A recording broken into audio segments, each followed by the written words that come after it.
আল্লাহ কি বলেছে? ফাযকুরুনি আযকুরকুম ওয়াশকুরুলি ওয়ালা তাকফুরুন। বান্দা তুমি আমার স্মরণ করো, আমি আল্লাহ তোমার স্মরণ করব। আগে তুমি এসো, তুমি আগে এসো আমার দিকে। তুমি আমার ঘরে যখন আসবে, আমার দিকে যখন তুমি পা তুলবে, আমি আল্লাহ তোমারও কাজটা সহজ করে দেব। তাই কোরআনুল কারীম শুনিয়ে দিল বান্দা, ইয়া আইয়ুহাল্লাযীনা আমানুস্তাইনু বিসসবরি ওয়াসসালাহ। তুমি নামাজের মাধ্যমে সেজদায় গিয়ে ধৈর্য ধারণ করবে, বিপদ মুসিবতে আত্মহত্যা করবে না, সুইসাইড করবে না, টেনশন করবে না, ডিপ্রেশন করবে না, তুমি ভেঙে পড়বে না, তুমি আত্মহত্যার মতো কঠিন সিদ্ধান্ত নেবে না। কারণ আত্মহত্যা করে যারা, জাহান্নাম তাদের। জাহান্নাম। এ শরীরের মালিক আমি। আরে বলছেন না কেন? আমার মধ্যে যে কিডনি আছে এটার মালিক আমি, চক্ষুর মালিক আমি না, আমার জিহ্বার মালিক আমি না, আমার শরীরের মালিক আমি না। এই শরীর নিয়ন্ত্রণ করে কে? আপনার শরীর আপনার কথা শোনে? আপনার শরীর আপনার কথা শোনে কি? শোনে না। বিশাল বড় অফিসার, মাস গেলে 4 লাখ টাকা বেতন পায়, টয়লেটে প্রবেশ করেছে। টয়লেটে প্রবেশ করে যখন মল ত্যাগ করলো, তখন অফিসার বলছে, এই নাক, আমি একটা বিশাল বড় বিডিও অফিসার, একটা ডিস্ট্রিক্ট ম্যাজিস্ট্রেট, ডিএম, সুতরাং পায়খানা যতই গন্ধ হোক, নাক তুই সেন নিবি না। নাক শুনবে? বলছেন না কেন? নাকের কাজ নাক করে যাবে। এ শরীর আমরা নিয়ন্ত্রণ করতে পারি না।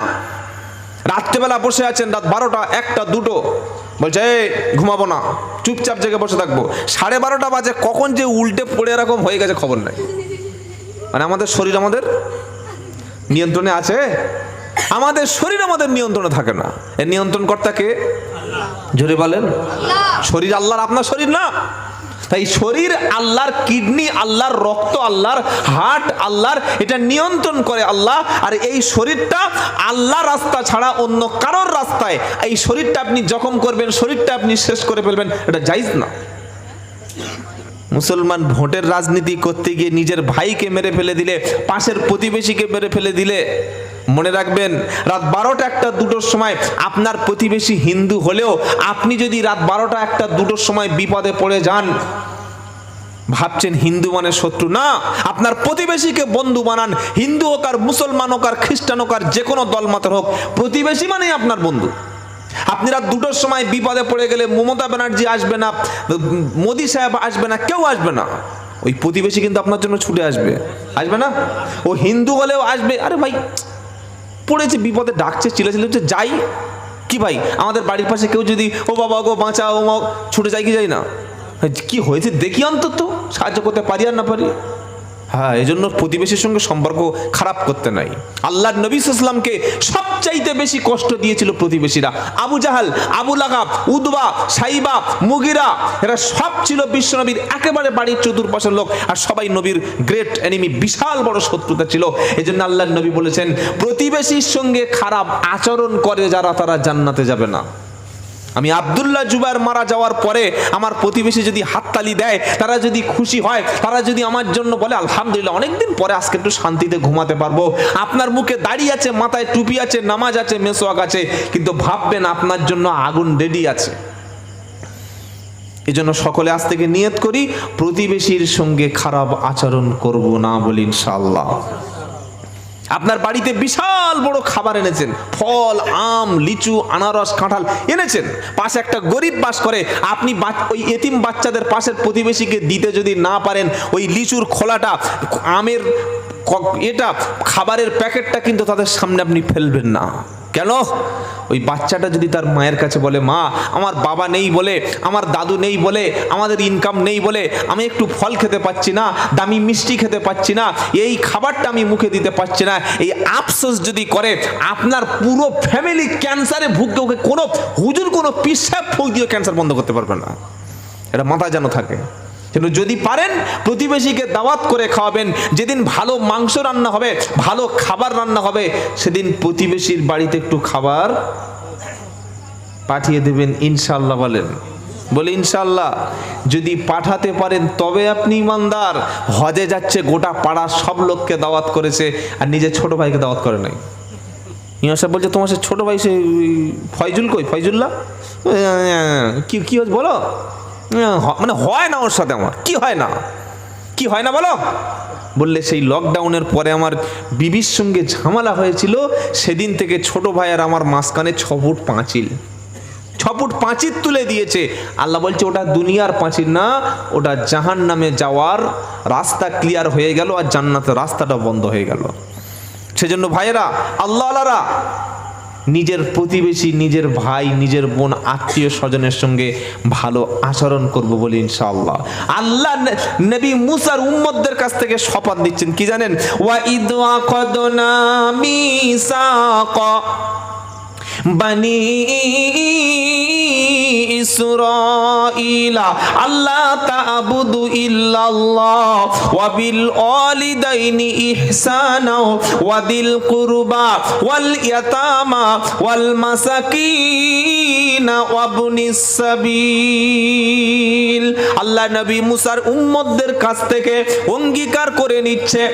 আল্লাহ পাক বলছেন শোনো, ওয়া ইদ আখাযনা মিসাকা বানি ইসরাঈল, আমি আল্লাহ বানি ইসরাঈলদের কাছে প্রতিশ্রুতি নিয়েছিলাম, ওয়াদা করিয়ে নিয়েছিলাম, আল্লাহ তা'বুদু ইল্লাল্লাহ, ওই আল্লাহ ছাড়া আর কাউকে মাবুদ বলে মানবে না, আল্লাহ ছাড়া কারোর কাছে সিজদা করবে না, আল্লাহ ছাড়া কারোর কাছে হাত পাতবে না, আল্লাহ ছাড়া কারোর নামে মান্নত মানসিক কুরবানি করবে না, আল্লাহ ছাড়া কারোর নামে শপথ করবে না, আল্লাহ ছাড়া কাউকে তুমি ক্ষমতাধর মনে করবে না, আল্লাহ ছাড়া তোমার জীবনের উন্নতি অবনতি কেউ করে দিতে পারে, তোমার ব্যবসা কেউ লাভ এনে দিতে পারে, তোমার বাচ্চা বাঁচাতে পারে, অসুস্থ শরীরকে সুস্থ করতে পারে, আল্লাহ ছাড়া পৃথিবীতে অন্য কাউকে মানবে না।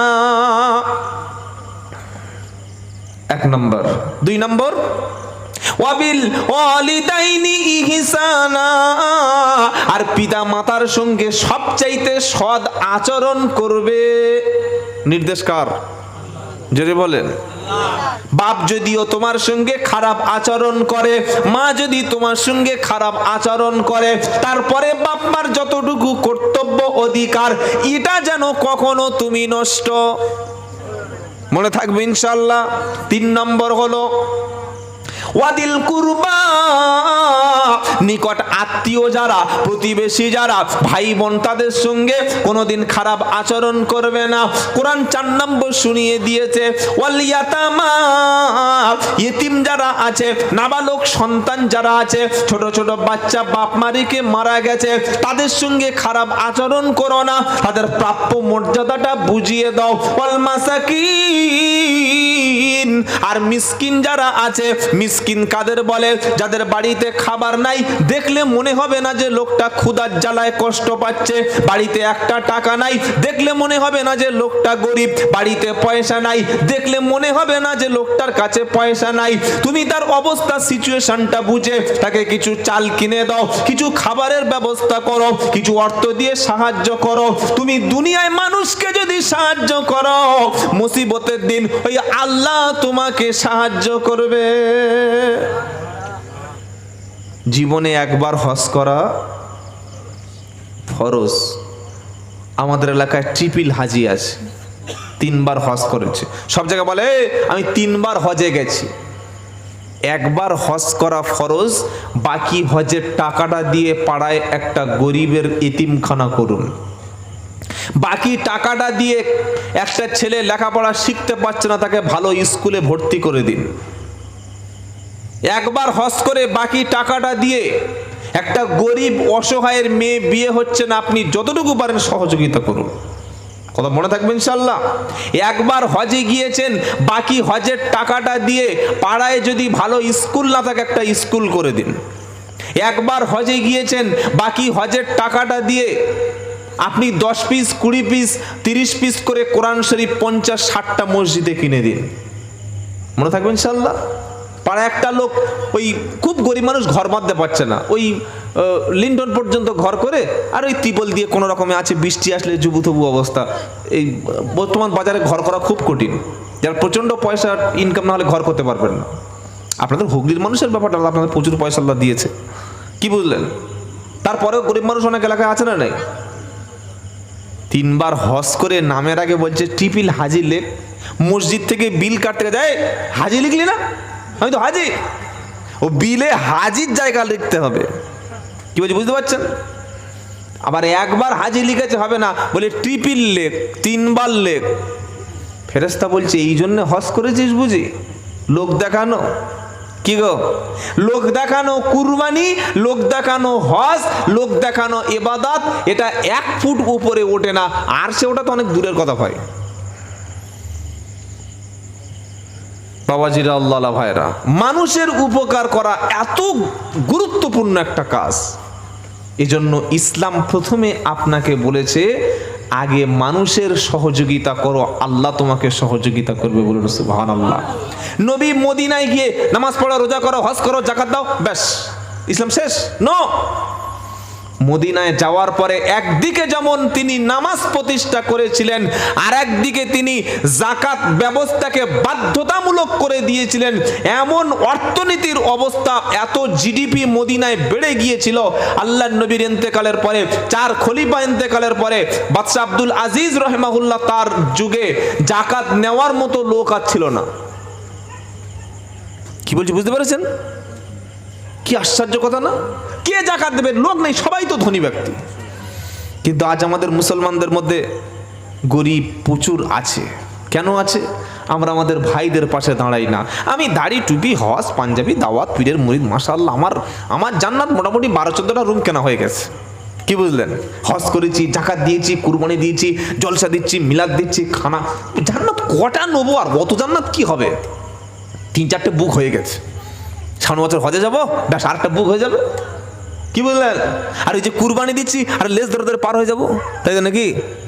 আর বলছেন না কেন? সাহাবারা বললেন, নবী সামনে বসে আছে।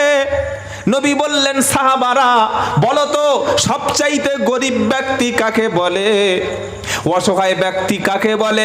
সাহাবারা বললেন, নবী। সাহাবা কাকে বলে বোঝেন? কারা? যারা এই নবীর জামানায় পুলিশ বাহিনীতে কাজ করতো তারা নাকি? সাহাবা মানে সাথী, হ্যাঁ, নবীর সাথী, যারা যারা নবীকে দেখেছে, ঈমান এনেছে, আর মরণের সময় ঈমান নিয়ে নবীকে দেখলেই আবার সাহাবা হয় না। আবু জেহেল তো নবীকে দেখেছে, কি গো? আর কিছু কিছু মানুষ কি বক্তব্য করে জানেন? নবীর যে একবার দেখবে, একবার নবীকে দেখলো, তার জন্য আল্লাহর জান্নাত ওয়াজিব হয়ে গেল।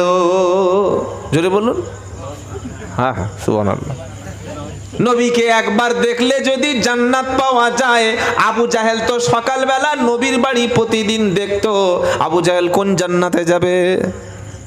হ্যাঁ, আবু তালেব নবীর চাচা, কোলে করে মানুষ করলো, নবীকে খাওয়ালো, শত্রুর হাত থেকে নবীকে বাঁচালো, অথচ আবু তালেব আগুনে প্রবেশ। তাহলে নবীকে দেখলে শুধুমাত্র জান্নাতি ভাবা বোকামি। আবার অনেকে বলে একবার যদি ঘুমিয়ে ঘুমিয়ে বিশ্ব নবীকে স্বপ্নে দেখে নিতে পারি, জাহান্নাম হারাম হয়ে যাবে। দারুণ বক্তব্য তো। একবার নবীকে দেখলে জান্নাত হারাম হয়ে যাবে? নামাজ লাগবে না, রোজা লাগবে না, দাওয়াত লাগবে না, মেহনত লাগবে না, যাকাত লাগবে না, পরিশ্রম লাগবে না, ইসলামের জন্য স্যাক্রিফাইস করতে হবে না, এমনি এমনি জান্নাত। নবীকে দেখা উম্মতের একটা স্বপ্ন। নবীকে যিনি দেখলেন সে ব্যক্তি বিশুদ্ধ নবীকে দেখলেন, কারণ শয়তান নবীর রূপ ধারণ করতে পারে না। বলুন সুবহানাল্লাহ। কিন্তু নবীকে একবার দেখলেই যে জান্নাত ওয়াজিব হয়ে যাবে, আমল লাগবে না, ঈমান লাগবে না, নামাজ লাগবে না, কুরবানি লাগবে না, দিন লাগবে না, চরিত্র লাগবে না, সততা লাগবে না, নাফরমানি করবে না, নবীকে দেখলে জান্নাত ওসিন ভুলে যান। কারণ সারা জীবন আবু জেহেল, আবু লাহাব, উতবা, সাইবা, মুগিরা নবীকে দেখেছে, এমনকি আল্লাহর নবীকে দাওয়াত পর্যন্ত খাইয়ে জাহান্নামে চলে গেছে ইহুদি বুড়ি, জানেন না? কি গো, নবীকে দেখলেই হবে না, ঈমান নিয়ে আসতে হবে। কথা মনে থাকবে ইনশাআল্লাহ। তো সাহাবারা বললেন, হুজুর গরিব কোন ব্যক্তি? নবী বললেন, শোনো, গরিব তোমরা কাকে বলো?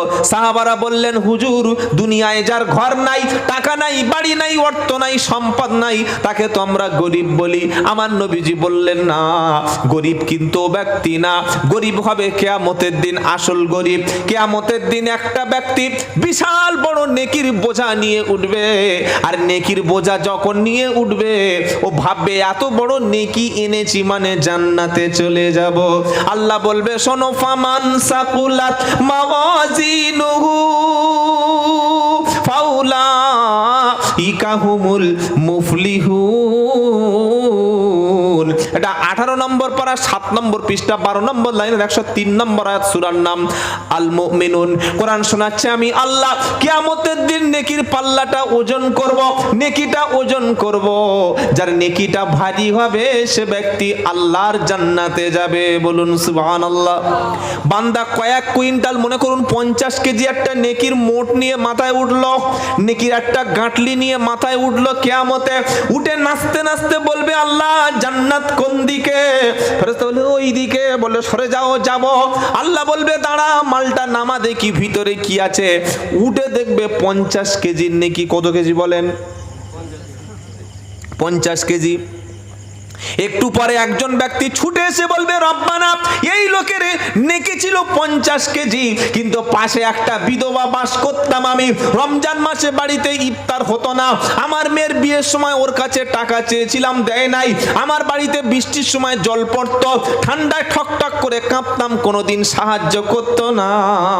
বড় হাজি সাহেব ছিল, বাড়ির সামনে সিসি ক্যামেরা দিয়ে রেখেছিল, গ্রিল ছিল খুব উঁচু, দরজার সামনে বিশাল বড় পর্দা টাইয়ে দিয়েছিল, আর এত দামি কুকুর পুষেছিল, বাইরে গেটে লেখা ছিল কুকুর হইতে সাবধান। আমি ঘরে প্রবেশ করতে পারলাম না, আর যদি বা কখনো তার বাড়িতে সাহায্য চেয়েছি, জীবনে কখনো 1 টাকাও দান করে নাই। আমি বিপদে পড়ে কেঁদেছি, বাড়িতে বসে সাহায্য পাই নাই। ও কোটি টাকার মালিক ছিল, পেনশন ছিল, ছেলেরা বিদেশে চাকরি করে লক্ষ লক্ষ ডলার ইনকাম করত, সৌদি আরব থেকে রিয়াল পাঠাতো, তারপরে এত কৃপণ ছিল, কখনো আমাকে মানুষ বলে মনে করতো না। আজকের 50 কেজি নেকি নিয়ে নাকি ও জান্নাতে যাবে। আল্লাহ, আমি শুনেছি তুমি আহকামুল হাকিমিন। কে আহকামুল হাকিমিন? জোরে বলুন। সূরা 3 পড়েন নাই? কি গো? ইল্লাল্লাযীনা আমানু ওয়া আমিলুস সলিহাতি ফালাহুম আজরুন গায়রু মামনুন ফামা ইউকাদ্দিবুকা বাদু বিদ্দিন আলাইসাল্লাহু, বলেন আলাইসাল্লাহু। আর মনে আসছে না? কি গো বাবাজিরা, সম্পর্ক তো কোরআনের সঙ্গে থাকবে। হ্যাঁ, বর্তমান পরিস্থিতিতে আমাদের যা কোরআনের দুর্বলতা, ইমাম যদি এই পা ভেঙে যায়, ইমাম অসুস্থ হয়ে যায়, চোখের ছানির অপারেশন করে, নামাজ পড়ানোর লোক আছে? এই তুই যা, ঠেলছে মসজিদ, যাও বাবা, তুমি যাও। একজন বড় দাঁড়িয়ে আর পা পর্যন্ত পাঞ্জাবি এসছে, সকলে ঠেলে সামনে দিয়ে যাও যাও। এত বড় দাড়ি টুপি, নিশ্চয়ই তো জাঁদরের আলেম হবে। লোকটা এসেছিল কালেকশন করতে, ভিক্ষা করতে এসেছিল পাড়ায়। কি বুঝলেন? তা কালেকশন করতে চাঁদা তুলতে গেলে দাড়ি রাখবে না? ও জালিমা লোক আর চিটিং বাদক, দাড়ি তো রাখতে হবে। এটাই তো ধোকা দেওয়ার সবচেয়ে বড় সুযোগ মানুষের। কি বুঝলেন? বাড়িতে নামাজ পড়ে না, বাড়িতে সিগারেট খায়, বাড়িতে মিথ্যা বলে, মাদ্রাসা নেই, মসজিদ নেই, 1 টাকা কালেকশন করে গরিবকে দেয় না, সে কোত্থেকে চলে এসছে, বলে কালেকশন করি বলে একটা মিথ্যা করে বিল ছাপিয়ে নিস, দাও 500 টাকা দাও। তো দাড়ি ছাঁচা লোক 500 টাকাও দেবে? প্যান্ট শার্ট পরে টাকা তুলে কেউ দেবে? ধোকা দেওয়ার জন্য দাঁড়িয়ে টুপিটা লাগিয়ে চলে এসছে। মাগরিবের নামাজ, ইমাম সাহেবের পা ভেঙে গেছে, এখন 15 দিন ছুটি উঠতে পারবেন না। পাড়ার লোক অপেক্ষা করছে, কার নামাজ পড়তে দিই, কার নামাজ পড়তে দিই। কয়েকটা লোক দাঁড়িয়ে আছে, তারা কোরআন জানে না। সকলে মনে করছে যে এসছে বিশাল বড় একজন মুমতাজুল মুহাদ্দিসিন হবে। কি বুঝলেন? বিশাল কাসেমি হুজুর টুজুর হবে। সকলে হুজুর, হ্যাঁ স্যার। বলছে আমি তো হুজুর না। একজন বলছে যে আসল হুজুর সে কোনোদিন হুজুর বলে না, হুজুর গোপন রাখে। আসল আলেম যারা, তারা কোনোদিন আলেম লিখে রাখে? ও অরিজিনাল মাল সামনে দে। এরকম বড় 8D কোম্পানির কাপড়ের একদম, কি বুঝলেন, হ্যাঁ, অরবিন্দ আরদির কাপড় রয়েছে, বিশাল 4 মিটারের কাপড়, গাঁটের উপরে এতটুকু কাপড় আছে, আর মাথায় একটা হাজি রুমাল, আর দাড়ির সাইজ সেরকম একদম পুরো বিশাল দাড়ি, সব দিকে একদম সামনে ঠেলে দিয়েছে। ও আল্লাহু আকবার বলে সূরা ফাতিহা পড়তে গিয়ে কেঁপে কেঁপে লুঙ্গি খুলে পড়ে গেছে। কি বললেন? দাড়ি আছে, টুপি আছে, পাঞ্জাবি আছে, কিন্তু ভিতরে ভিতরে মাল নাই।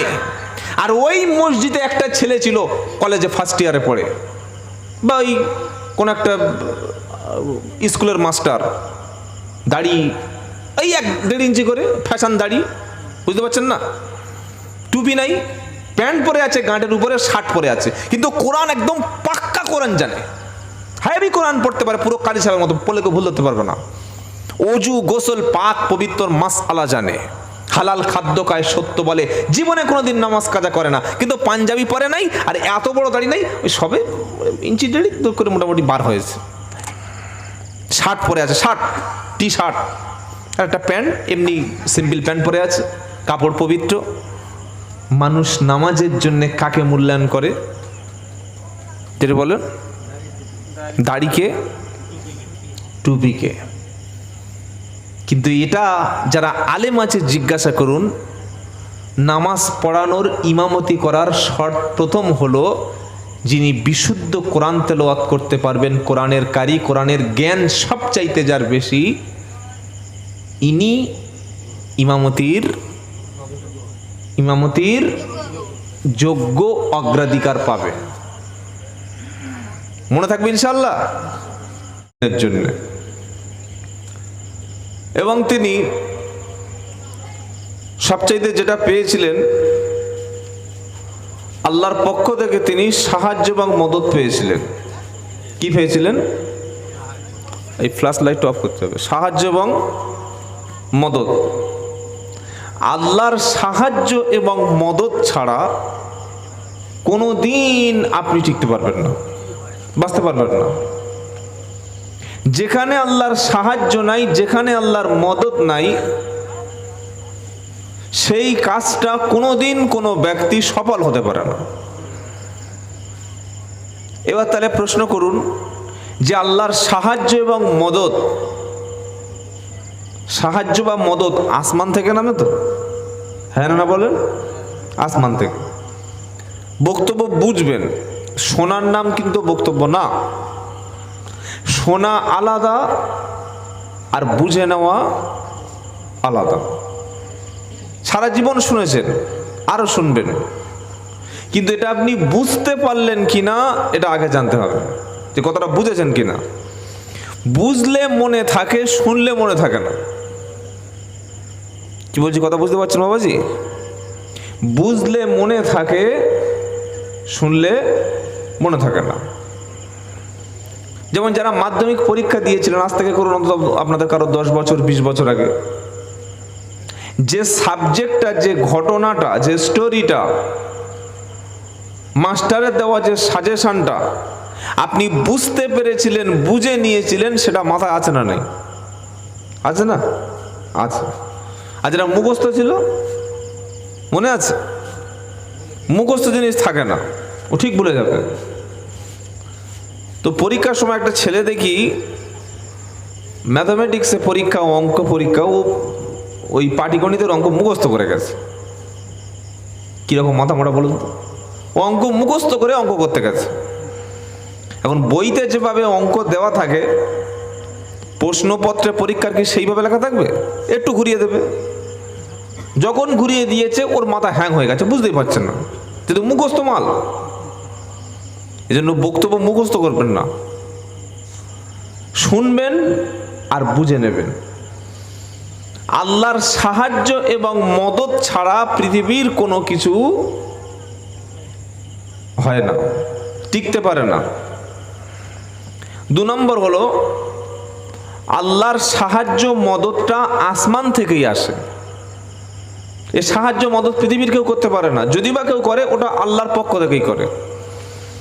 এবার প্রশ্ন হলো যে আল্লাহর পক্ষ থেকে সাহায্য বা মদত যেটা আমাদের জন্য আসবে বা আসে বা আসছে, এটা কিসের দ্বারায়? কার মাধ্যমে আসছে? এই প্রশ্নের উত্তরটা সূরা বাকারায় আল্লাহ দুবার দিয়েছেন, একটা 44 নম্বর আয়াতে আর একটা 153 নম্বর আয়াতে। আল্লাহর যে সাহায্য, আল্লাহর যে মদদ, আসমান থেকে যেটা নেমে আসে সাহায্যটা, এটা কাদের জন্য আসে, কিসের মাধ্যমে আসে, এটা যদি আমরা জানতে পারি, জানার পরে যদি বুঝতে পারি, বোঝার পরে যদি মানতে পারি, তো আমরা আল্লাহর সাহায্যের মধ্যে থাকব। আর আল্লাহর সাহায্য যাদের সাথে থাকবে, বিজয়ী তারা হবে। সুবহানাল্লাহ এখন বলার দরকার নেই, সকালের দিকে ফজরের নামাজ পড়ে সুবহানাল্লাহ বলবে, যেটা বলুন না সুবহানাল্লাহ। আল্লাহর সাহায্য মদদ কাদের জন্যে? কোরআন শোনাচ্ছে, ওয়াস্তাইনু বিস-সাবরি ওয়াস-সালাহ ওয়া ইন্নাহা লাকাবীরাতুন ইল্লা আলাল খাশিঈন আল্লাযীনা ইয়াযুন্নুনা আন্নাহুম মুলাকু রাব্বিহিম ওয়া আন্নাহুম ইলাইহি রাজিউন। বান্দা তুমি ধৈর্য ধারণ করো, তুমি সবর করো, সবরের উপর থাকো, আর সাহায্য এবং মদদ যখন চাইবে তখন নামাজের মাধ্যমেই সাহায্য চাও। সুবহানাল্লাহ। চাইতে বলল আল্লাহ নামাজের মাধ্যমে। নামাজের মাধ্যমে কখন সাহায্য হয়? নবীকে প্রশ্ন করা হলো, বান্দা কখন আল্লাহর কাছাকাছি সবচাইতে চলে যায়? নবীজি শোনালেন, বান্দা যখন সেজদায় চলে যায়, আল্লাহ এবং বান্দার মধ্যে কোনো তখন পার্টিশন থাকে না, বান্দা একেবারে আল্লাহর সামনে পৌঁছে যায়। সামনে যখন পৌঁছে গেল, কোন জায়গায় গেলে বান্দা আল্লাহর সবচাইতে কাছাকাছি গেল? তো নবী শোনালো, এবার বান্দা যখন সেজদায় পড়ে গেল, বান্দা যখন সেজদায় চলে গেল, আল্লাহ আর বান্দার মাঝখানে কোনো রকমের কোনো পার্থক্য থাকে না। আল্লাহর সামনে বান্দা পড়ে গেল, বান্দা বলবে যেটা, আল্লাহ তখন শুনবে সেটা। এই টোনটা একটু বাড়িয়ে দিলে, টোনটা একটু সামান্য। বান্দা বলবে যেটা, আল্লাহ যেটা বলেন শুনবে সেটা। এবার বলুন, আমরা যখন নামাজ পড়ি, আমরা যখন সেজদা দিই, এই সেজদায় থাকি কম না বেশি? চলে গেল, শোনা বের না, শোনা বের না, শোনা বের হয়ে গেল। কি এটা? নবীজি সেজদায় গেছেন রাতের বেলা, রাত যখন গভীর হতো, আমার নবী কিন্তু ঘুমিয়ে থাকতেন না। আমরা রাত হলে শুধু ঘুমিয়ে ঢলে পড়ে যাই, আর সকালে উঠে বলছি আশেকে রসুল। এ তো আশেকে বিছানা। কি গো, আশেকে বিছানা কোনোদিন আশেকে রসুল হতে পারে? রাত যখন গভীর হলো, আমার নবীজি চাদর মুড়ি দিয়ে শুয়ে গেল।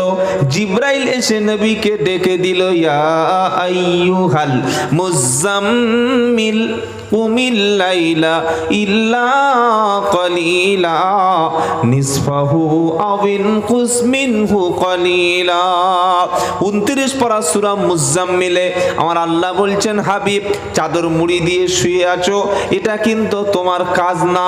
তুমি উঠে পড়ো রাতের বেলা, রাতের অংশ কিছু বাদ দিয়ে হাফ রাত অথবা তার চাইতে বেশি বা তার চাইতে কম তোমার রবের জন্য তুমি দাঁড়িয়ে যাও। নবী যদি ঘুমিয়ে যায়, উম্মত কিন্তু বাঁচতে পারবে না। নবীজি আবার কাপড় মুড়ি দিয়ে শুয়ে আছে, আবার আল্লাহ তার নবীকে ডাকছে পরের সূরায়, ইয়া আইয়ুহাল মুদাসসির কুম ফাআনদির ওয়া রাব্বাকা ফাকাব্বির। সূরা সূরা মুদ্দাসসির আবার আল্লাহ বলছেন আমার প্রিয় হাবিব চাদর মুড়ি দিয়ে কাপড় মুড়ি দিয়ে থাকলে কিন্তু হবে না, কুম উঠে পড়ুন, ফাআনদির মানুষকে সাবধান করুন, মানুষকে সতর্ক করুন, মানুষকে জাহান্নামের আগুন থেকে কঠিন পাপের হাত থেকে মানুষকে বাঁচান। ও রব্বাকা ফাকাব্বির রবের বড়ত্ব মহত্ব আপনি বর্ণনা করুন। ওয়া সিয়াবাকা ফাতাহির আর পোশাক আপনি পবিত্র করে নামাজে দাঁড়িয়ে যান। উম্মতের হাতে তখন নেতৃত্ব ছিল, উম্মতের হাতে তখন ক্ষমতা ছিল। সেদিন মুসলমানরা নেতৃত্ব দিয়েছিল। যেদিন মুসলমানরা রাতটা অতিবাহিত করত সেজদায়, রাতের বেলা চোখ থেকে পানি ফেলতো আর দিনের বেলা যুদ্ধের ময়দানে শরীর থেকে রক্ত দিত, তবেই মুসলমানরা জয়ী ছিল। এখন বলছে হুজুর 100 দানা তসবিহ কিনলাম, কি এমন দোয়া আছে 2-4টে বলে দিন, 2-4টে দোয়া পড়বো ডাইরেক্ট জান্নাতে চলে যাব। আমি বললাম ভাই সেগুড়ে বালি। বললে হুজুর এসব কথা কি আবার বলছেন? কোরআন শোনাচ্ছে আম হাসিবতুম আও তাদখুলুল জান্নাতা ওয়ালাম্মা ইয়াতিকুম মাসালুল লাযিনা খালাউ মিন ক্বাবলিকুম মাসাতহুমুল বাসাউ ওয়াদ-দাররাউ ওয়াজুলজিলু হাত্তা ইয়াকুলার রাসূল ওয়াল্লাযিনা মাহু মাতা নাসরুল্লাহ। দ্বিতীয় পারা সূরা বাকারার 214 নম্বর আয়াতে 13 নম্বর লাইনেতে কোরআন শোনাচ্ছে নবী, তো ওরা কি মনে করেছে, মানুষ মনে করেছে এমনি এমনি জান্নাতে প্রবেশ করব, অথচ ওদের উপরে আগের নবীর উম্মতের উপরে যেমন বিভিন্ন কঠিন কঠিন পরীক্ষা এসেছিল, কঠিন কঠিন ষড়যন্ত্র এসেছিল, চক্রান্ত হয়েছিল, সেই চক্রান্তগুলো মোকাবিলা করেছে, জান দিয়েছে, মাল দিয়েছে, মার খেয়েছে, দেশ ছেড়েছে, ঘর ছেড়েছে, বিবি ছেড়েছে, বাচ্চা ছেড়েছে। এত কঠিন বিপদ মুসিবতে পড়ার পরে তারা ঈমান কখনো ত্যাগ করেনি। আর সেই সময় তারা বলল আল্লাহর সাহায্য এবং মদত কখন আসবে? আমার আল্লাহ বলল শুনে রাখো, মার খেয়ে অত্যাচারিত হয়ে যখন তোমরা শেষ পর্যায়ে পৌঁছে গেছো, আলা ইন্না নাসরাল্লাহি করিব, আল্লাহর সাহায্য মদত খুব নিকটে।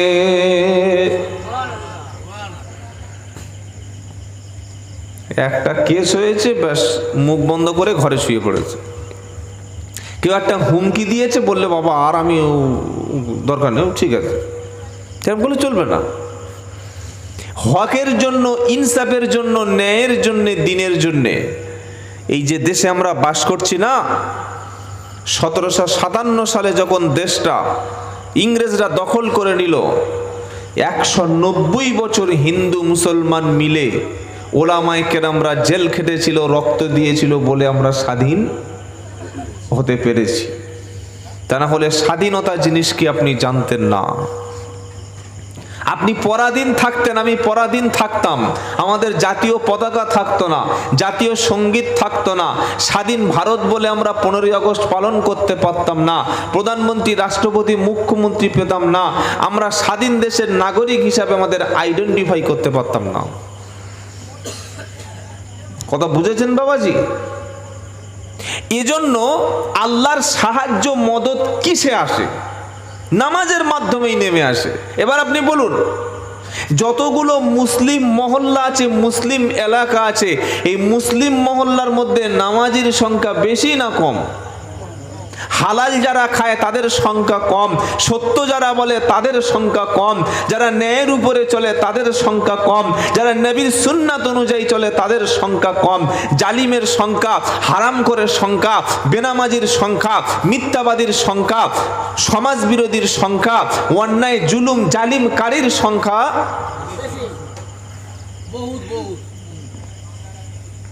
হাতে গুনে শেষ করা যাবে না। জালিমের সংখ্যা বেশি। মুসলমান মুখে দাড়ি রেখে সিগারেট খাচ্ছে, মদ খাচ্ছে। আমি নিজে চোখে দেখেছি আমার এলাকায়, মুখে এত বড় সাদা দাড়ি রেখে পাঞ্জাবি পরে এই একটা মদের বোতল কিনে ফুট করে পকেটে ঢুকিয়ে দিল। তো এর জন্য সাহায্য মদত আসবে? কি বলছেন?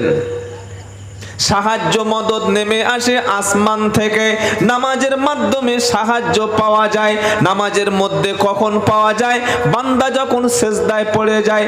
আম্মা জানা আয়েশা সিদ্দিকা রাদিয়াল্লাহু তাআলা আনহা তিনি দেখতেন নবী যখন রাত হয়ে যেত সেজদায় পড়ে যেতেন, আমাদের মতো সুবহানা রাব্বিয়াল আলা তিনবার তিনি বলতেন না, তিনি বারবার বলতেন। 1 ঘন্টা 1.5 ঘন্টা 2 ঘন্টা 3 ঘন্টা ব্যাপী সেজদায় তিনি পড়ে উম্মতের জন্য কাঁদতেন, জাতির জন্য কাঁদতেন। মানুষ কিভাবে জাহান্নাম থেকে বেঁচে যাবে, মানুষ কিভাবে দিন পাবে, ইমানের উপর চলবে, ইসলামের উপর চলবে, আল্লাহকে চেনানোর জন্য নবী জীবনের 23টা বছর না খেয়ে তিনি মেহনত করেছিলেন, খালি আল্লাহকে চিনিয়ে দেবে বলে। আজ আমার ছেলে আল্লাহ কি জিনিস জানে? আল্লাহ চেনে না। কে আল্লাহ কোথায়, কোনো পরিচয় জানে না। রাসূল করিম সাল্লাল্লাহু আলাইহি ওয়াসাল্লাম কি জানেই না, খালি শুনেছে লা ইলাহা ইল্লাল্লাহ আর মুহাম্মদ রাসূলুল্লাহ, এই দুটোই জানে। তা জীবনে কবার পড়েছে? মুসলমানির সময় একবার পড়েছে, বিয়ের সময় পড়তো না, মুখে কাপড় দিয়ে বসেছিল। ইমাম সাহেব বলে কোলে পড়ো, কোলে পড়ো, হুজুর কলেমাটা বলে দাও, লা ইলাহা ইল্লাল্লাহ। আর একবার জলসায় বসে বলেছিল। এবার মরণের সময় ওকে চাপ দিয়ে পড়ানো হবে, যার জীবনে 4 বার 5 বার কলেমা, এই কলেমা জীবনে তাকে কোনোদিন নাজাত দিতে পারে না। ইমানকে সাথী করুন, কলেমাকে সাথী করুন। কলেমার চাইতে বড় পাওয়ারফুল কলেমা আর পৃথিবীতে হতে পারে না। কথা মনে থাকবে ইনশাআল্লাহ। নিয়ত করি যখন সেজদায় যাব, বিশেষ করে নফল নামাজে, তাহাজ্জুদের নামাজে, সালাতুত তাসবিহ নামাজে, ইশরাক আউবিনের নামাজে, এই নামাজগুলিতে সেজদায় যখন আমরা যাব 3 বার না 5 বার 7 বার 10 বার যতবার মন চাইবে, মনের কাছে যতবার ইচ্ছা হবে ততবার সেজদায় গিয়ে বলবো সুবহানা রাব্বিয়াল আ'লা। ভালোবাসার বন্ধু, অনেক দিনের সম্পর্ক, বন্ধু হোক বা বান্ধবী হোক, যে যাকে সবচাইতে বেশি ভালোবাসে তাকে যদি না পায়, কথা বলতে মন চায় কি চায় না? তার সাথে চায় না? আপনি যাকে খুব ভালোবাসেন, সেই স্ত্রী হোক, স্বামী হোক, বন্ধু হোক, আর গার্লফ্রেন্ড হোক, আর বয়ফ্রেন্ড হোক, আর বৈধ অবৈধ জায়গাটা হলে হলো, যাকে জীবনের চাইতে বেশি ভালোবাসেন ও যদি সামনে না থাকে, তার সঙ্গে ফোনে কথা বলতে মন চায় কি চায় না? সবার চায় না, 2-1 চায়। মন চায় না যে একটু কথা বলি? অনেক দিন থেকে ফোনে কথা বলে নাই, তার কাছে ফোন করে আসসালামু আলাইকুম ভাই, ভালো আছে? বা তুমি ভালো আছো? আচ্ছা ঠিক আছে রাখছি, এরকম করেন? কত ঘন্টা কথা হয়ে গেল ঠিক নাই। মেয়েদের সাথে রাতে ফোন করতে শুরু করেছে, স্বামী ব্যাঙ্গালোরে চলে গেছে, মুম্বাই আছে, রং নাম্বারে একটা ভাবির কাছে ফোন এসেছে, এশার নামাজ পড়ে ধরলো আর সকাল 6টায় ফোন কাটলো। আপনাদের হুগলিতে হচ্ছে না, আমাদের 24 পরগনা হচ্ছে। এখানে সব আল্লাহর ওলি মানুষ, তো কি বুঝলেন? হুগলিতে অনেক বড় বড় পীর সাহেব আছে, আলহামদুলিল্লাহ আল্লাহর ওলিরা আছে। এখানেও সব পরকিয়া টরকিয়া হয় না। স্বামী বাড়ি নাই বলে কি অন্যায় চালিয়ে যাচ্ছে, দুধের আশাটা ঘোলে মিটিয়ে নিচ্ছে। কথা বুঝতে পারছেন বাবাজি? মানুষ ভালোবাসার মানুষের সাথে ঘন্টার পর ঘন্টা কথা বলে। সবচাইতে আল্লাহকে বেশি ভালোবাসি ইনশাআল্লাহ, বাস ইনশাআল্লাহ। কোরআন শোনাচ্ছে ওয়াল্লাযীনা আমানু আশাদ্দু হুব্বাল লিল্লাহ, যারা ঈমানদার তারা সবচাইতে বেশি ভালোবাসে আল্লাহকে। দিনের মধ্যে 5 বার আল্লাহকে পেয়েছি।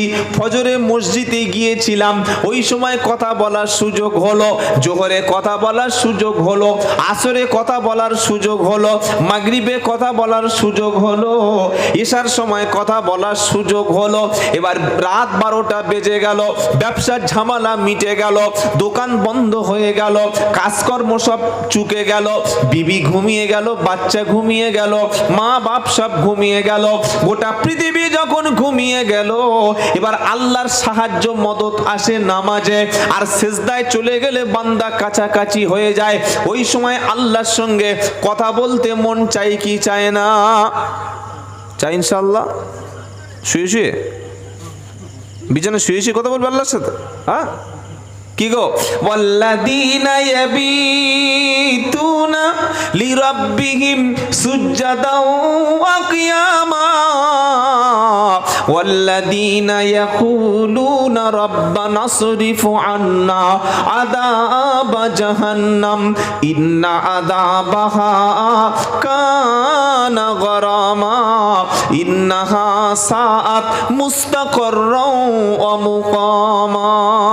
19 পারা 4 নম্বর পৃষ্ঠা 12 নম্বর 13 নম্বর লাইনের 68 69 নম্বর আয়াতে কোরআন কারীম শুনিয়ে দিয়েছে, ওয়াল্লাযীনা ইয়াবীতুনা লিরাব্বিহিম সুজদাও ওয়া কিয়ামা।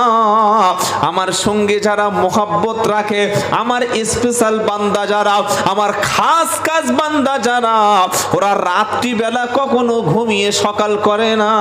রাত যখন গভীর হয় আমার বান্দাদের ঘুমটা চোখ থেকে চলে যায়। ওয়াল্লাযীনা ইয়াবীতুনা, ওরা রাতকে অতিবাহিত করে লিরাব্বিহিম, ওদের রবের জন্য, সুজদা ওয়া কিয়ামা, সিজদা দিয়ে এবং দাঁড়িয়ে দাঁড়িয়ে নামাজ পড়ে রাত পার হয়ে যায়।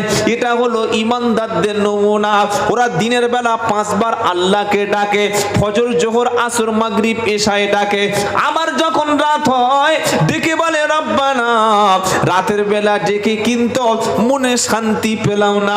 ফজরে তো 10 মিনিট কথা হলো, জোহরে তো 15 মিনিট কথা হলো, আসরে 8 মিনিট কথা হলো, মাগরিবে 12 মিনিট কথা হলো, এশায় 20 মিনিট কথা হলো।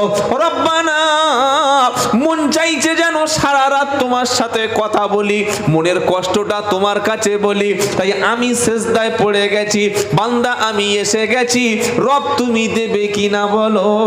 আল্লাহ বলল, বান্দা সিজদায় যখন পড়ে গেছো আমার কাছে চাও, আমার কাছে বলো, আমি তোমার মনের আশা পূরণ করে দেব। 3 তলা মসজিদ, 12টা লোক নামাজ পড়ছে। বুঝতে পারছেন আমাদের অবস্থা কোন জায়গায় চলে গেছে? কোন জায়গায় আমাদের অবস্থা চলে গেছে? একটা গ্রামে 100 ছেলে যদি গ্রাজুয়েশন কমপ্লিট করে, 100 ছেলে যদি MA পাস করে, 100-র মধ্যে হয়তো 5 থেকে 6 জন ছাত্রকে আমরা কোরআন শেখাতে পেরেছি মহল্লা থেকে। বাকি 95টা গ্র্যাজুয়েট করা ছেলে, MA কমপ্লিট করা ছেলে, HS পাস করা ছেলে, মাধ্যমিক পরীক্ষা দেওয়া ছেলে, কোরআন জিনিসটা তাদের কাছে এখনো মহামূল্যবান গ্রন্থটা পৌঁছাতে পারেনি। মসজিদের সেক্রেটারি ডেকে দেখি খালি মসজিদের ছাদ দেখাচ্ছে। হুজুর, কত বড় মসজিদে হুজুর, এসি দেখছেন, এখানে 1.5 টন, এখানে 1.5 টন, ওয়ারটা এসি, এপারে এসি, ফল সিলিং। এই আমাদের ইমাম সাহেব ভুঁড়ি এইরকম, ইমাম সাহেবের এত ভুঁড়ি, কি খায়? আর হুগলির খাবার মানে তো স্পেশাল খাবার, কি বুঝলেন? এই ভাই তো এখান থেকে চলে গিয়েছে আমাদের দিকে, তা জান উনি সে খাওয়া মনে হচ্ছে ভুলে গেছে, কি বুঝলেন? মানে 24 পরগনার বেশিরভাগ আলেম ওলামা আপনাদের হুগলিতেই থাকে, থাকে না?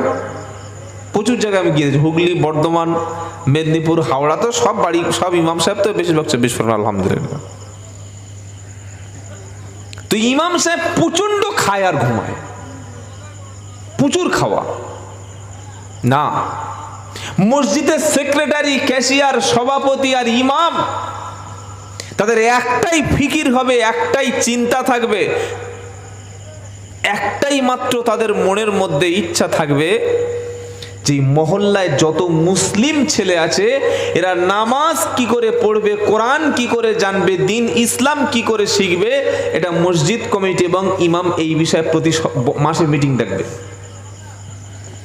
কথা বুঝুন। আমি জানি না যে পশ্চিম বাংলায় যত হাজার হাজার মসজিদ আছে, কটা মসজিদে কোরআন বাচ্চাদের শেখানোর জন্য, মহল্লার মানুষদের দ্বীনি বানানোর জন্য, মহল্লার মানুষদের জাহান্নামের আগুন থেকে বাঁচানোর জন্য কটা মিটিং ডাকা হয়েছে আমি জানি না। আপনারা জানা থাকলে আপনারাই ভাবুন। মিটিং কখন হয় জানেন? যখন ঈদের নামাজটা কটায় হবে ওই নিয়ে মিটিং হবে। তারাবি খতম হবে না সূরা হবে এই নিয়ে মিটিং হবে।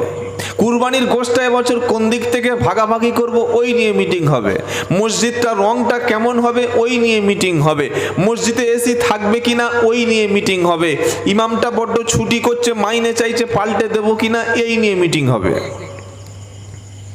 আজ পর্যন্ত কোনোদিন শুনেছেন যে মসজিদে মিটিং হয়েছে যে এবছর আমাদের এই অঞ্চল থেকে 50টা ছেলে মাধ্যমিক পরীক্ষা দিল, মাধ্যমিক পরীক্ষার পরে 2 মাস 3 মাস একটা ছুটি আছে, এই ছুটিতে ইমাম সাহেবকে দিয়ে অথবা 3 মাস বা 4 মাস দাওয়াতের সাথীদের সঙ্গে পাঠিয়ে দিয়ে ওই ছেলেটা যাতে মাধ্যমিক পরীক্ষা থেকে পরবর্তী ক্লাস 11-এ ওঠার আগে যে লম্বা ছুটি পাবে তার মধ্যে ও যেন কোরআনটা শিখে নেয়, ও যেন নামাজটা পড়তে পারে, হালাল হারামটা চিনতে পারে, জাহান্নাম থেকে কি করে বাঁচানো যায়। মসজিদ কমিটি ইমাম গিয়ে ওই ছেলের বাড়িতে দরখাস্ত করে তাকে মসজিদে এনে বুঝিয়ে কোরআন আর নামাজটা শিখিয়ে দিই, এই সম্পর্কে একটা মিটিং আগামী সপ্তাহে ডাকা হবে। শুনেছেন? 5 কেজি গোশ দিন না, তখন 1 ঘন্টা শেষ হয়ে যাবে। এই তো আর কদিন পরে কুরবানি হবে, হযরত তো সে কুরবানি বয়ান করে দিয়েছে, আমার তো ওর বলার দরকার নেই। এখন থেকে সব মুসলমানরা ছোট ছোট ছুরি তৈরি করছে, ওই 1 ইঞ্চি 6 ইঞ্চি চামড়া কাটবে বলে, কি বুঝলেন? পুরাতন দাগুলো রেডি করছে, আর দাঁতগুলো সব ভালো করে যাদের দাঁতটা নড়ছে ডেন্টাল হসপিটালের সঙ্গে যোগাযোগ করছে, আর কদিন পরে খাবো। কি করছে? রূপও ঘষছে নাকি? আউযুবিল্লাহি মিনাশ শাইতানির রাজিম। যে জাতি খাওয়ার জন্য চিন্তা করে, খাওয়ার জন্য ফিকির করে, সেই জাতীয় অবস্থা কি হতে পারে? অনুরোধ করছি ভাইয়েরা, কথাগুলো ভাবুন। আল্লাহর সাহায্য মদত আসে নামাজে, এই নামাজ থেকে যেন আমার সন্তানকে আমি দূরে না রাখি। একই কথা সূরা বাকারা আল্লাহ বলছেন, ইয়া আইয়ুহাল্লাযীনা আমানুস্তাইনু বিস-সাবরি ওয়াস-সালাহ। আল্লাহর কথা কম কিন্তু অনেক হিকমা, অনেক গুরুত্ব। আল্লাহ ছোট ছোট কথা বলে, সুবহানাল্লাহ বলেন। আমাদের মতো মুসলমান নয় যে চায়ের দোকানে বসলাম গল্প করতে করতে কখন নামাজ কাজা গেল খবর নাই। আল্লাহ ছোট্ট করে একটা কথা বলে দিচ্ছেন, কি বলছেন? ইয়া আইয়ুহাল্লাযীনা আমানুস্তাইনু বিস-সাবরি ওয়াস-সালাহ ইন্নাল্লাহা মা'আস-সাবিরিন। দ্বিতীয় পারা, দ্বিতীয় পৃষ্ঠা, 12 নম্বর লাইন, 153 নম্বর আয়াত সূরা বাকারা। ও বিশ্বাসী ইমানদারেরা, আমানু, ও ইমানদারেরা, ইমানদারদেরকে দেখে বলছেন ওয়াস্তাইনু, সাহায্য চাও, সাহায্য চাইতে হয়, সবর করো, ধৈর্য ধরো, নামাজের মাধ্যমে সাহায্য চাও। আর ইন্নাল্লাহা মা'আস-সাবিরিন, আমি আল্লাহ সবরকারী ব্যক্তিদের সাথে থাকি। একটু আগে হযরত কুরবানির কথা বলছিলেন না, ইব্রাহিম নবীর কথা আপনারা শুনলেন তো? সূরা সাফফাত থেকে খুব সুন্দর আলোচনা করছেন, আলহামদুলিল্লাহ। ও আলোচনা আপনারা শুনেছেন, সে আয়াতও উনি তেলাওয়াত করে চলে গেছে। তবে একটা জিনিস আপনি ওর মধ্যে থেকে নিন, সেটা কি? ইব্রাহিম নবী যেদিন ছেলেকে কুরবানি করার জন্য পাহাড়ে নিয়ে গেছেন, বাপ রেডি, ছেলেও তৈরি, দুজনেই প্রস্তুত, দুজনে তৈরি হয়ে গেছে। সেদিন বাপ ডেকে বলেছিল, আমি যে তোমাকে কুরবানি করব, তুমি কি বলছো বলো, বলো। ছেলে কি বলেছিলেন আপনারা শুনে নিয়েছেন একটু আগে, ইয়া আবা তিফআল মা তুমার, আল্লাহ যেটা আদেশ করেছে সেটাই করুন, ছেলে বলছে। কিন্তু ছেলের একটা কথাই এত মারাত্মক কথা, ছেলে মানে কে? ইসমাইল নবী। তিনি বলছেন আল্লাহ বলেছে মানে আপনি চালিয়ে দিন, অসুবিধা নাই, আমি রেডি, আই এম রেডি। বাপ বললে আমিও রেডি। তো বাপ যখন রেডি, ছেলে যখন রেডি, আবার দেরি হবে? আরে বলছেন না কেন? হ্যাঁ, দেরি হওয়ার কোনো রাস্তাই নেই। আর মুসলমান তো সে আল্লাহর হুকুম, কোরআনের আদেশ, ওলামাদের কথা, দাওয়াতির সাথীদের কথা, আলেমদের কথা যখন মুসলমানদের সামনে হবে, সামি'না ওয়া আতা'না, শুনলাম মেনে নিলাম, ইনশাআল্লাহ বলেন। আজকে শুনেছি, ভবিষ্যতে ভাববো, 2 সপ্তাহ পরে ভাববো এটা হারাম কি হালাল, বউ বললে তবে সুদ ছাড়বো, জেনা ব্যভিচার আমার বিয়ে করে তবে জেনা ছাড়বো, এখন এনজয় করার সময় এসব হবে না। এটা এই অজুহাত বাহানা কোনো মুসলমান দিতে পারে না। মুসলমান শোনে সামিনা ও আতানা, সঙ্গে সঙ্গে মেনে নেয়, টাল বাহানা করে না। চালাক হওয়া ভালো, কিন্তু চালাকি করা, যদি বলেন মুসলমান নাকি আল্লাহর সঙ্গে কম চালাকি করছে আজকে, এমনি এমনি ধরা পড়ে গেছে। আল্লাহর হুকুম আলেমরা বলছে, ওলামারা বলছে, মাইক দিয়ে বলছে। মাইকটা দেওয়ার কি দরকার ছিল? আমি কি চিল্লা আপনাদের বলতে পারি না? 3 ঘন্টা চিল্লা আপনাদের সামনে মাইক ছাড়াই কথা বলতে পারি, আলহামদুলিল্লাহ। কিন্তু দরকারটা কি মাইক দেওয়ার? এই লোকের পয়সা দিতে হবে না? ফ্রি তো নাকি? ফ্রি? পয়সা দিতে হবে।